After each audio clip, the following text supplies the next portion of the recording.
Di sini kami akan sampaikan dari syarat-syarat ruqyah. Kenapa kami perlu menyampaikan hal ini? Ruqyah yang saat ini mulai membooming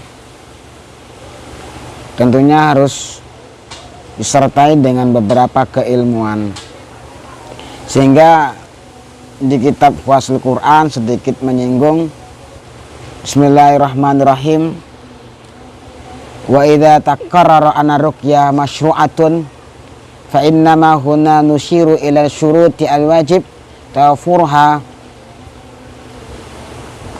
fi ruqyah wa qad jama'a ahlul ilmi ala annahu yajibu istima'u salasati syurutin fi ruqyah.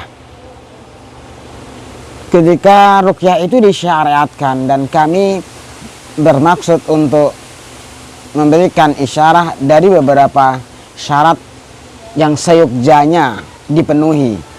Para ahli ilmu telah sepakat bahwa terkumpulnya dari 3 syarat ini adalah suatu hal yang wajib.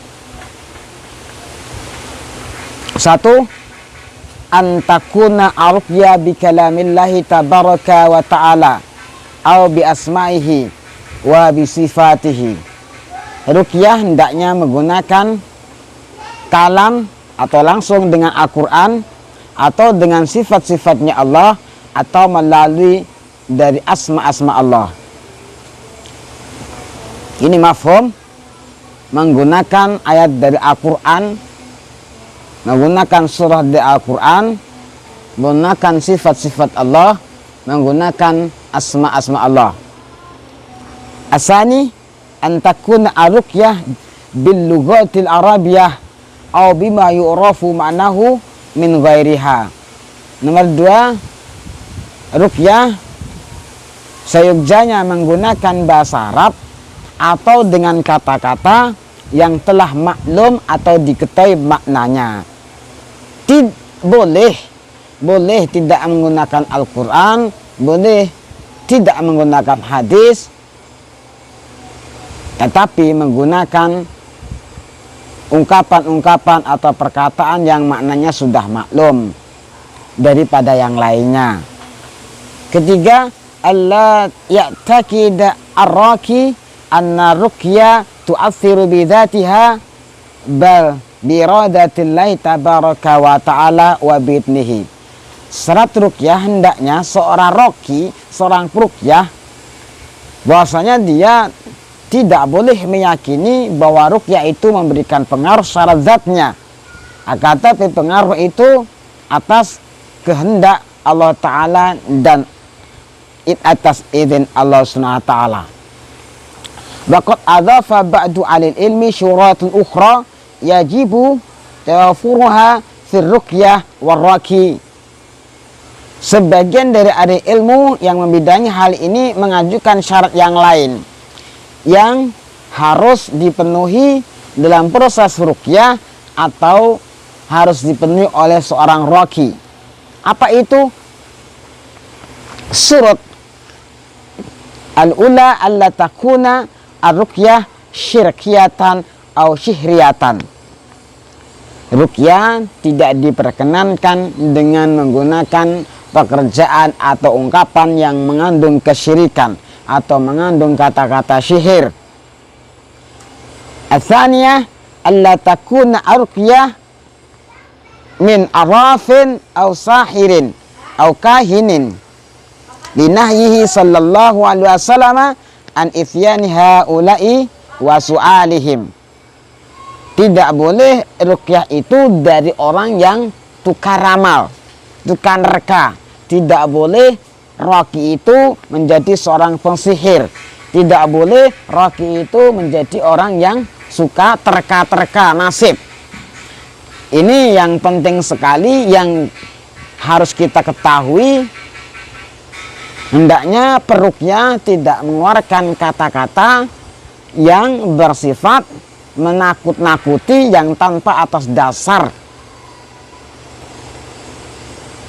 hendaknya dibagi apakah pengetahuan ini atas ranah dimiliki oleh seorang peroki, orang peruqyah, yang akhirnya, yang artinya tidak perlu diketahui oleh seorang yang diruqyah.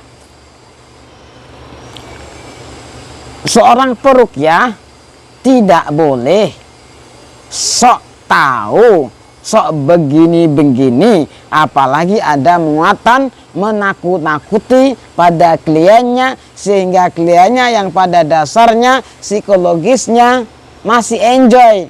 Kemudian ada ungkapan-ungkapan, kata-kata dari seorang peruqyah, ini kamu diserang dari semua penjuru, ini jinnya kuat, ini jinnya menghancurkan keluarga kamu. Boleh, kami tidak melarang, saya pun juga tidak masalah, karena itu kan berdasarkan pengetahuan sepihak dari feeling, dari tawasum seorang peroki. Apakah semua yang dirasakan peroki satu merupakan kebenaran? Jawab juga belum tentu. Apakah yang diketahui seorang peruqyah juga nantinya juga akan memberikan kedamaian klien kita atau marki? Itulah yang perlu kita pilih dan kita pilih. Aukahin jurubadi. Jadi tidak selayaknya memberikan pengetahuan yang over. Justru klien itu harus kita damaikan, cukup kita bimbing dengan tawakal kepada Allah, dibimbing tentang ketakwaannya, dibimbing tentang ibadahnya, dibimbing dalam menguasai hati dan perasaannya agar dia keluar dari masalah, agar dia mempunyai kekuatan dari tawakal, dari keimanan tersebut, meyakini bahwa Allah itu maha besar, Allah maha kuasa, semua rekayasa setan itu ringkih dan lemah dan mudah dikalahkan. Berikutnya, ini dari syarat wajib yang menjadikan tambahan, alla takuna ruqyah fi hayatin haramatin. Ruqyah tidak boleh menggunakan bentuk-bentuk dengan sesuatu yang diharamkan. Kayak tasida ruqyah halatakoni junuban. Ruqyah tidak boleh dilakukan ketika seorang roki junub, au fi makbarah, atau dilakukan di pekuburan, au hamam, atau di kamar mandi, au yaktubuha mufarraqatan muqatta'atan. Ini yang kami sampaikan juga masih silang pendapat yang terakhir, menulis sesuatu yang terpisah-pisah.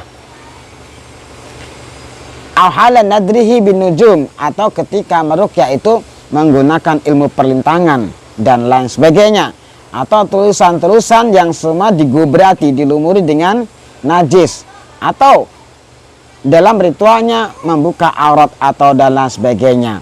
Syarat tambahan yang nomor 4 adalah alla takun ruqyah bi'ibaratin muharramatin. Ruqyah tidak boleh menggunakan dengan bahasa-bahasa yang diharamkan. Ruqyah tidak boleh dengan misuh. Ruqyah tidak boleh dengan memaki-maki. Kasabi, misuh tidak boleh. Wasatmi, walakni, dan melaknat juga tidak boleh. Li anna wa ta'ala lam yaj'al dawaan fil muharramat. Alasannya karena Allah itu tidak menjadikan dari obatnya pada sesuatu yang diharamkan. Jadi berobatlah kalian semua, dan jangan berobat dengan sesuatu yang diharamkan. Demikian sedikit yang bisa kami sampaikan terkait dengan ruqyah. Nanti bisa disambung di lain kesempatan dengan situasi yang lebih menarik, yang lebih baik. Assalamualaikum warahmatullahi wabarakatuh.